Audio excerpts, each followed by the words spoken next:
Media మిత్రులకు సహచర మిత్రులందరికీ కూడా జై తెలంగాణ. జై తెలంగాణ. గత కొన్ని రోజులుగా జరుగుతున్నటువంటి అంశం, ముందుగా కొన్ని క్లారిఫికేషన్స్ మనం తీసుకోవాలి. సంగంరెడ్డి పృథ్వీరాజ్ యాదవ్ గారు ఎక్కడ ఈ తెలంగాణ రాష్ట్రం లోపల ఒక కొత్త ప్రత్యామ్నాయ రాజకీయ శక్తిగా ఆవిర్భవించి ఎప్పుడున్నటువంటి బూర్జువా పార్టీలను దెబ్బతీస్తాడు అన్నటువంటి ఉద్దేశంతో ఆయన యొక్క శక్తిని ముందే గమనించి ముందే అంచనా వేసి ఎక్కడ ఏ చిన్న పొరపాటు దొరుకుతుందో అన్నటువంటి ఒక గోతికాడి నక్కల లెక్క కాసుకొని కూర్చొని ఏ చిన్న విషయం జరిగినా ఆయన మీదికి ఈ విధంగా విషయం చింపడం అనేది ముందుగా మౌనంగా ఉండి ఇట్లాంటి వాళ్లకు మద్దతు ఇస్తున్నటువంటి కాంగ్రెస్ బీఆర్ఎస్ పార్టీలు కూడా అర్థం చేసుకోవాలి. మౌనంగా ఉండి మద్దతు ఇస్తున్నట్టే మీరు తెలంగాణ వాదులు కాదన్నట్టే నిన్నటి జరిగినటువంటి విషయం ఏదైతే ఉన్నదో. మనం ముందే అనుకున్నాం, ఒక నాయకుని ప్రవర్తన తీరుని బట్టి, అతని యొక్క అనుచరుల ప్రవర్తన తీరుని బట్టి నాయకుని ప్రవర్తన ఎట్లుంటుందో అని చెప్పి మనం ముందే నిన్న జరిగినటువంటి ప్రెస్ మీట్లో మనం అనుకున్నాము. దాంట్లో ఏమాత్రం ఆ పదాలకు ఏమాత్రం అర్థం చెడకుండా నిన్న జరిగినటువంటి ప్రెస్ మీట్ అనేది మనం చూసినాం. వాళ్ళ నాయకుడు అట్లాంటోడు కాబట్టి, పవన్ కళ్యాణ్ అట్లాంటోడు కాబట్టి ఆ భాషలో ఇష్టం వచ్చినట్టు పృథ్వీరాజ్ అన్న మీదకి, అదేవిధంగా పాశం యాదగిరి గారి మీదకి ఇష్టం వచ్చినట్టు మాట్లాడారు, బూతులు మాట్లాడారు. ఎందుకంటే ఎవరు నేర్పినటువంటి విద్య అది వాళ్ళ నాయకుడు నేర్పినటువంటి విద్య. ఎందుకంటే మనకు ఒక సామెత కూడా ఉన్నది, యథా రాజా తదా ప్రజ అని చెప్పి.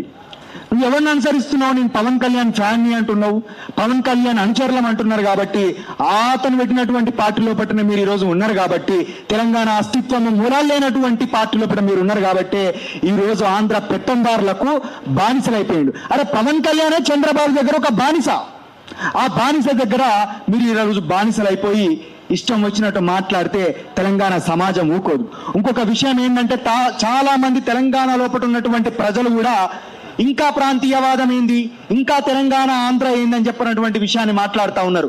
మీకు చాలా విషయాలు తెలివయో అర్థం కాదో, లేకపోతే ఇట్లాంటి సోషల్ మీడియాలో ఉన్నటువంటి స్పెక్యులేషన్స్ వల్ల మీరు అట్లా మాట్లాడుకుంటారో తెలియదు. కానీ ఈరోజు హైదరాబాద్ లోపల అనేకమైనటువంటి ఐటీ కంపెనీలు వచ్చినాయి, మేము ఉద్యోగాలు వేలాది ఉద్యోగాలు లక్షలాది ఉద్యోగాలు ఇస్తున్నామని చెప్పి మాట్లాడుతూ ఉన్నారు. కానీ చెప్పి ఆ ఉద్యోగాలన్నీ ఎవరు చేస్తున్నారు? ఒక్కసారి సంక్రాంతి పండుగ వస్తే, దసరా పండుగ వస్తే ఈ బార్డర్ దాటి ఒక 3-4 లక్షల బండ్లు తెలంగాణ బార్డర్ దాటి అవతలకు పోతాయి. కార్లే, బండ్ల మీద ఎంతమంది పోవాలి, బస్సులలో ఎంతమంది పోవాలి, మనకి ఇంకా ఓడ మార్గం లేదు. కానీ ఉంటే అట్లెంతమంది పోదురు, ఏరోప్లేన్లు ఎంతమంది పోవాలి, ఇట్లా అనేక మంది బార్డర్ దాటుకొని పోతున్నారు అని చెప్పారంటే ఇక్కడ ఎన్ని లక్షల మంది, కోట్ల మంది ఇక్కడ ఉద్యోగాలు చేసుకుంటున్నారు. మన యొక్క ఉద్యోగాలను కంప్లీట్ గా మన ప్రాంతం లోపల ఇక్కడ పెట్టినటువంటి రిసోర్సెస్ వాడుకుంటా, ఇక్కడి వనరులను కన్జ్యూమ్ చేసుకుంటా ఈరోజు కంప్లీట్ గా ఉద్యోగాలు, వాటి యొక్క ఫలితాలు ఎవరు పొందుతున్నారు అని చెప్పనంటే, ఇక్కడ ఆస్తుల్ని ధ్వంసం చేసి ఇక్కడ ఉన్నటువంటి ఆస్తుల్ని కూడబెట్టుకున్నటువంటి ఆంధ్ర పెత్తందారులు. ఇవేవి అర్థం కాకుండా ఇష్టం వచ్చినట్టు ఇంకా ప్రాంతీయవాదం ఏందని చెప్పి మాట్లాడతారు. అసలు ప్రాంతీయవాదాన్ని మొదలుపెట్టింది ఎవరు? ప్రొఫెసర్ నాగేశ్వర్ ఇష్యూ అనేది జరిగిన తర్వాత, ఆయన క్షమాపణ చెప్పిన తర్వాత వాళ్ళ అఫీషియల్ సోషల్ మీడియా హ్యాండిల్స్ నుంచి మొదలు పెడితే కంప్లీట్ గా కింది స్థాయి కార్యకర్తల వరకు, కింది శ్రేణి కార్యకర్తల వరకు కూడా ఇష్టం వచ్చినట్టు ఆయన మీద మాట్లాడిన తర్వాత వీళ్ళు కంట్రోల్ చేయకుండా దాన్ని ప్రోత్సహించారు. కాబట్టి అక్కడ మీ తెలంగాణోళ్లకు మా ఆంధ్ర రాజకీయాల గురించి ఎందుకురా అని చెప్పి మాట్లాడితేనే తర్వాత ఇక్కడ దాకా వచ్చింది. కానీ నిన్న వాళ్ళు ఏం పోర్ట్రేట్ చేస్తారు? ఇంకా ఆ ప్రాంతాల మధ్య చిచ్చులు పెట్టిందే మీరు కదరా భయ్. ప్రాంతాల మధ్య చిచ్చులు పెట్టినట్టు నిన్న చంద్రబాబు పెట్టినటువంటి మహానాడు లోపల నర్సిరెడ్డి అనేటటువంటి వ్యక్తి తెలంగాణ అనే పదం డిక్షనరీలోనే లేదని చెప్పి ఇష్టం వచ్చినట్టు మాట్లాడింది కదా. ప్రాంతాల మధ్య చిచ్చులు పెట్టేది ఎవర్రా? ఇష్టం వచ్చినట్టు మాట్లాడేది ఎవర్రా? మీరు కాదా? ఇక్కడ వాళ్ళని పట్టుకొని ఇక ఈ బానిస కుక్కలు ఇష్టం వచ్చినట్టు మాట్లాడడం, పేర్లు అనవసరం. ఇదే హైదరాబాద్ డ్రంక్ అండ్ డ్రైవ్ లో దొరికి తాగిన మత్తుల వందే మాత్రం అని చెప్పి స్లోగన్స్ ఇచ్చుకుంటా, అరే నువ్వు దొరికింది స్వాతంత్రోద్యమంలో కాదురా, డ్రంక్ అండ్ డ్రైవ్ లా మూసుకొని కూర్చో అని చెప్పి పోలీసులు లోపల నూకిరా బాయి. చరిత్ర చదివితే నవ్వుతారు, బొర్లి నవ్వుతారు. వాళ్ళని వీళ్ళని బెదిరించుకుంటా పైసలాగం పట్టించుకుంటా వేస్తే అప్పుడు పోలీసులు దొరకబట్టి కేసులు పెడితే తెలంగాణ మూవ్మెంట్ జరుగుతున్నటువంటి సందర్భం లోపల అప్పుడు బచ్చగానివి ఇష్టం వచ్చినట్టు నువ్వు మాట్లాడుతా అంటే ఇష్టం వచ్చినట్టు బెదిరిస్తా అంటే నీ మీద కేసులు పెడితే నా తెలంగాణ ఉద్యమం లోపల నా మీద కేసులు అయినాయని చెప్పి ప్రాపగేట్ చేసుకున్నటువంటి వ్యక్తులు ఈరోజు వచ్చి ఇష్టం వచ్చినట్టు మాట్లాడితే భరించడానికి అన్ని మూసుకొని కూర్చోవడానికి ఎవడు సిద్ధంగా లేడు. ఇక్కడ గడ్డి పరకలే గడ్డపారలు అయినాయి, గడ్డపారలు దించుతాం కొడక అని చెప్పి కూడా తెలియజేసుకుంటా ఉన్నాం. మేము సహనం కానీ రాజ్యాంగబద్ధంగా మాట్లాడింది మేము, రాజ్యాంగ పరిధి లోపట విమర్శ చేసింది మేము, పరిధి దాటి ప్రవర్తించినటువంటి కొడుకుల మీద మాట్లాడింది మేము మాట్లాడిన తర్వాత ఏంద్రా సనాతన ధర్మం గురించి మాట్లాడినారు కదా, సనాతన ధర్మం లోపల 3 పెళ్లిళ్ళు చేసుకోమని ఉన్నదా? సనాతన ధర్మం లోపల ఇష్టం వచ్చినట్టు బూతులు మాట్లాడమని ఉన్నదా? సనాతన ధర్మాన్ని అవమానించడానికి నీకెంత ధైర్యం రా? సనాతన ధర్మాన్ని అడ్డు పెట్టుకొని మొగోడ్రాబాయి 3 పెళ్లిళ్ళు చేసుకుంటాడని చెప్పానంటే అది సనాతన ధర్మాన్ని కించపరిచినట్ట కాదా అనేది మరి ఆ పార్టీ వాళ్ళు కావచ్చు, దాన్ని పేటెంట్ రైట్ తీసుకున్నాం మేమని చెప్పుకునేటోళ్ళు కావచ్చు, ఒక క్లారిటీ ఇవ్వాలి. ఇట్లా అనేకమైనటువంటి తప్పుడు మాటలు ఇష్టం వచ్చినట్టు మాట్లాడినటువంటి వ్యక్తులు తెలంగాణ జనసేన ఏం మాట్లాడారంటే ధర్నా చౌక్ గురించి మాట్లాడారు. ధర్నా చౌక్ను కేసీఆర్ బంద్ చేసినప్పుడు మీరెక్కడ ఉన్నారు రా భయ్? ధర్నా చౌక్ విషయం లోపల హైకోర్టులా చిక్కుడు ప్రభాకర్ పిల్లేసి అది సక్సెస్ అయిన తర్వాత కాదురా ధర్నా చౌక్ మళ్ళీ మనకు వచ్చింది. అది చేసిన తెలంగాణ ఉద్యమకారులు కాదురా భయ్. ఇష్టం వచ్చినట్టు చరిత్రను వక్రీకరించుకుంటా హక్కు నీకు ఎవరిచ్చిండని చెప్పి ఈరోజు మాట్లాడుతూ ఉన్నాం. కాబట్టి ఈ రకంగా మేము ఏది పడితే అది మాట్లాడతాము, మేము ఏది పడితే చేస్తాము. తెలంగాణ జన సైనికులు 4 లక్షల మంది ఉన్నారు.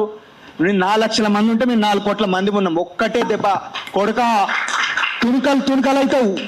హైదరాబాద్లో కనబడకు, వెళ్ళిపోను, ఆంధ్రాకి వెళ్ళిపోను, అక్కడనే సేపుకుంటావు, నువ్వు రాకు. మనం కూడా ఎక్కువ బెదిరించుడు అవసరం లేదు,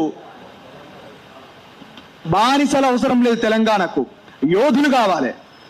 యోధులు ఉన్నారు ఇక్కడ ఉన్న వాళ్ళందరూ కూడా చదువుకున్న వాళ్ళు. ఇక్కడ ఉన్న వాళ్ళందరూ కూడా అరే ఎక్కడున్నారా భయ్? రైతులు కళ్ళాల కాడ కన్నీళ్లు పెట్టుకొని ఏడుస్తా అంటే మీరు ఎక్కడ పోయినరు? దామగుండంలా 11 లక్షల చెట్లు నరికేస్తా అంటే పక్క పొంటున్నటువంటి గ్రామాలు ఆహాకారాలు చేస్తా అంటే మీరు ఎడబోయినరా భయ్? అక్కడ నల్లమల ఫారెస్ట్ లా చెంచుపెంటల మీద దాడులు చేసి యురేనియం మైనింగ్ చేస్తామని చెప్పి ప్రయత్నం చేసినప్పుడు పోయింది పృథ్వీరాజు అన్నారా? మీరెక్కడ పోయినరా భయ్? అక్కడ వెలుగుమట్లలో అన్ని ఇండ్లు కూల్చేసుకుంటే వాళ్ళకి కరెంట్ ఇవ్వకపోతే, వాళ్ళకు నీళ్ళు ఇవ్వకపోతే, వాళ్ళ పిల్లలు చదువుకొని ఇవ్వకపోతే అక్కడికి పోయి రేవంత్ రెడ్డిని ప్రశ్నించింది పృథ్వీరాజు అన్న పాశం దగ్గర భయ్. మీరెక్కడ ఉన్నారు అప్పుడు? కుమ్మర ఘటనలా ఎత్తుకున్న వాళ్ళందరూ ఇడిచిపెడితే వాళ్ళకి ఆరోగ్యం చెడిపోతే వాళ్ళను హక్కున చేర్చుకొని వాళ్ళని హాస్పిటల్ తీసుకొని పోయి నిన్న కూడా పోయినట్టున్నారు. నిన్న కూడా హాస్పిటల్ తీసుకొని పోయి ట్రీట్మెంట్ చేసింది పృథ్వీరాజు అన్నారా? నువ్వు ఎక్కడున్నావురా? తెలంగాణ లోపల వాడు సినిమాలు కోటాను కోట్ల రూపాయల రెమ్యూనరేషన్ తీసుకొని సినిమాలు చేసుకొని ఇక్కడ ఉన్నటువంటి ప్రజల సొమ్ము దోసుకొని జూబ్లీ హిల్స్ లో బంజారా హిల్స్ లో ఆస్తులు పెంచుకొని 1 కోటి రూపాయలు 2 కోట్లు 5 లక్షలు 30 కోట్లు ఇష్టం అక్కడక్కడ దానాలు చేస్తే అదే పెద్దదైతే తెలంగాణ ఉద్యమంలో ఎంతో మంది ప్రాణాలు కోల్పోతా అంటే ఆ అమరవీరుల కుటుంబాలను ఆదుకొని అనేక మందికి ఆపరేషన్లు చేయించి అనేక మందిని ఆర్థికంగా ఆదుకొని అనేక మందిని వాళ్ళందరూ కూడా ఎంతో ఆర్థిక ఇబ్బందులు పడతా అంటే వాళ్ళకి ఏదో ఒక ఆధారం చూపెట్టి తన సొంత ఆస్తులు ఖర్చు పెట్టుకొని ఆయన అనేక మందికి సాయం చేసిండు. ఎప్పుడు కూడా మీ నాయకుని లెక్క పబ్లిసిటీ చేసుకోలేదురా పృథ్వీరాజ్ అన్న, మీ నాయకుని లెక్క డప్పు కొట్టుకోలేదురా పృథ్వీరాజ్ అన్న అని చెప్పి ఈరోజు ఉన్నటువంటి వాస్తవాలను మేము చెప్తా ఉన్నాం. ఇక మంగ్లీకి సంబంధించినటువంటి ఇష్యూ గురించి సింధులు దొక్కిండ్రు, మీడియా ముంగటికి వచ్చి కోతులు డాన్స్ చేసినట్టు చేసిరు.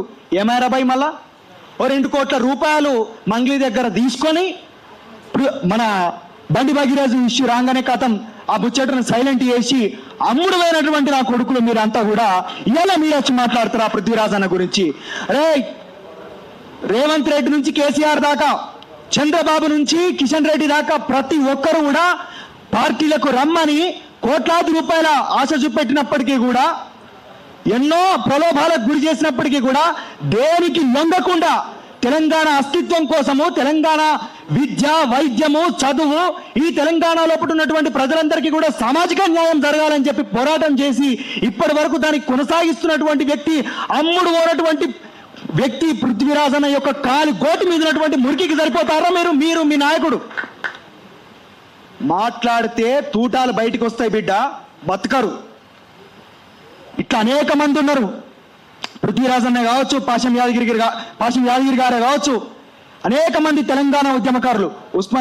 నేను ఉస్మానియా జేఏసీ నాయకులకు ఒకటే చెప్తా ఉన్నా, మీ పేరు బదనాం అవుతుంది. కంచర్ల భద్రన, ఇప్పటికైనా నువ్వు వచ్చి ఒక స్టేట్మెంట్ ఇష్టం వచ్చినట్టు తెలంగాణ అస్తిత్వం మీద దెబ్బ కొట్టే విధంగా మాట్లాడినటువంటి వ్యక్తులకు ఇప్పటికైనా ఉస్మానియా యూనివర్సిటీ విద్యార్థి జేఏసీ తరఫున ఖచ్చితంగా మీరు తీవ్రంగా ఖండించాల్సినటువంటి అవసరం ఉన్నది. ఈ మౌనం అసలు కూడా పనికిరాదని చెప్పి నేను విజ్ఞప్తి చేస్తా ఉన్నా, రిక్వెస్ట్ చేస్తా ఉన్నా. ఇట్లా అనేక రకాలుగా తెలంగాణ కోసం ఆయన తాపత్రయపడి, అరే రేవంత్ రెడ్డి ఆయన ఒకటే కాలేజీలో కలిసి చదువుకున్నారు, ఆయనకు అత్యంత దగ్గర మిత్రుడు అయినప్పటికీ కూడా ఆ స్నేహాన్ని ఏమాత్రం కూడా మిస్యూజ్ చేయకుండా, వాడుకోకుండా తెలంగాణ అస్తిత్వం కోసము, తెలంగాణ ప్రాంతం కోసము పోరాటం చేసేటటువంటి వ్యక్తి పృథ్వీరాజ్ యాదవ్. ఇట్లాంటి వ్యక్తిని పట్టుకొని ఇష్టం వచ్చినట్టు మాట్లాడతా అని చెప్పనంటే తెలంగాణ సమాజం ఎన్నడూ కూడా ఊరుకోదు. తెలంగాణ పౌర సమాజంతో పాటు మేధావి వర్గం కావచ్చు, విద్యార్థులు కావచ్చు, ఎవరైనా సరే, జర్నలిస్టులు కావచ్చు, ఎవ్వరు కూడా ఊరుకోరని చెప్పి మొదటి హెచ్చరికగా చెప్తా ఉన్నాం. నిన్న మీరన్నారు కదా, ఆపేస్టోళ్ళు అయితే ఇక్కడితో ముగిద్దాం అనుకున్న వాళ్ళు అయితే ఆ లుచ్చాగంతో ఎందుకు అట్లా మాట్లాడిపిచ్చిరని చెప్పి అన్నటువంటి విషయాన్ని తెలంగాణ జనసేనకు ప్రశ్న వేస్తా ఉన్నాం. కాబట్టి ఇప్పటికైనా మాట్లాడినటువంటి మాటలకు వెనక్కి తీసుకొని బేషరతుగా పృథ్వీరాజ్ యాదవ్ గారికి, అదేవిధంగా పాశం యాదగిరి గారికి ముక్కు నేలకు రాసి క్షమాపణ చెప్పవలసిందే. చెప్పేదాకా నిన్ను చీరిచింత గట్టకపోతే, నిన్ను ఇట్లే ఉండకపోతే కొడక చూసుకోయిగా నీ లెక్క ఏమవుతుంది అనేది భవిష్యత్తు నిర్ణయిస్తుంది. కాబట్టి ఇప్పటికైనా చివరి హెచ్చరిక చేస్తా ఉన్నాం, క్షమాపణలు తీరాల్సిందే అని చెప్పి మేము డిమాండ్ చేస్తూ, జోహార్ తెలంగాణ అమర వీరులకు, జై తెలంగాణ, జై తెలంగాణ, ఖబర్దార్ తెలంగాణ ద్రోహుల్లారా.